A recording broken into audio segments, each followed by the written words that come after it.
Dan di Betul. kapal Wanda ini 11 orang 11 orang laki-laki Yes. sendirian Ya. dan yang lain latar belakangnya itu tadi bilang dari Spanyol, Italia. Iya, dari Tunisia, Algeria, dari Maroko, dari Oman, dari Bahrain, dari Turki gitu. Ya aku ada kondisi satu aku nggak bisa bahasa Arab.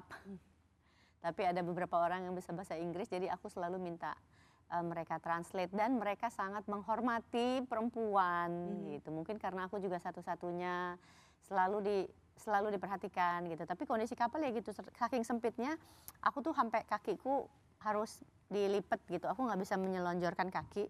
Satu-satu aku bisa menyelonjorkan kaki itu kalau aku tidurnya di deck kapal yang pakai sleeping bag, ya itu satu-satunya aku bisa menyelonjorkan kaki gitu. Jadi tapi nggak apa-apa karena I love being in the boat.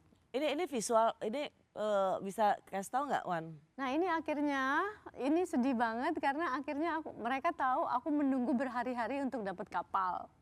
Dan ketika aku dapat kapal, mereka ikut nangis karena terharu gitu. Jadi setiap yang berangkat naik kapal semuanya tuh kayak ada pelepasan gitu dari semua aktivis, siapapun yang berangkat ke Gaza, mereka kawal dengan sukacita gitu. Menitipkan harapannya. Waktu mau berangkat itu Greta Thunberg kan mau berangkat udah duluan ya, dan aku yang terakhir cerita banget. Greta itu kan cerita yang juga sangat luar biasa. Dia kapalnya ditangkap, dia sendiri mendapat perlakuan yang sangat tidak menyenangkan, diikat dan dipaksa untuk mencium bendera Israel. Greta duluan kan sebenarnya? Greta, iya kan ketika di-intercept itu Atau itu sebenarnya pada saat itu kalian berada di samudera yang sama? Enggak, gini, jadi ceritanya aku dari Tunisia, aku berangkat paginya dari Kiblia, aku sampai di Portopalo, Italia. Nah di situ di Portopalo itu udah banyak kapal-kapal yang rusak, kira-kira ada 10 kapal yang rusak termasuk Kaisar ini. Gitu. Dan aku ketemu dari Indonesia satu lagi namanya Fatur dari AXA Working Group.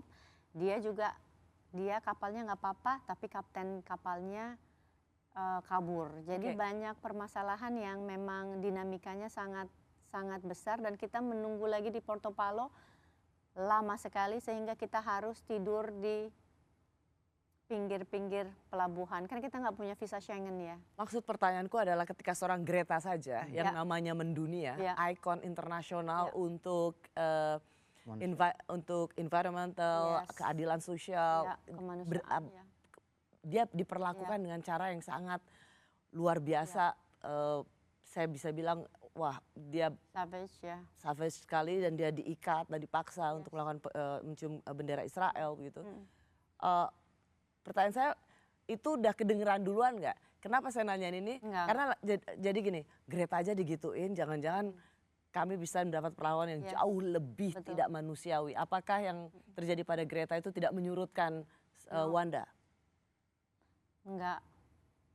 I wish that kalau bisa berharap ketika di Sisilia kita melihat teman-teman yang di-intercept, disandra, ditangkap, kita nangis karena mestinya kita ada di situ.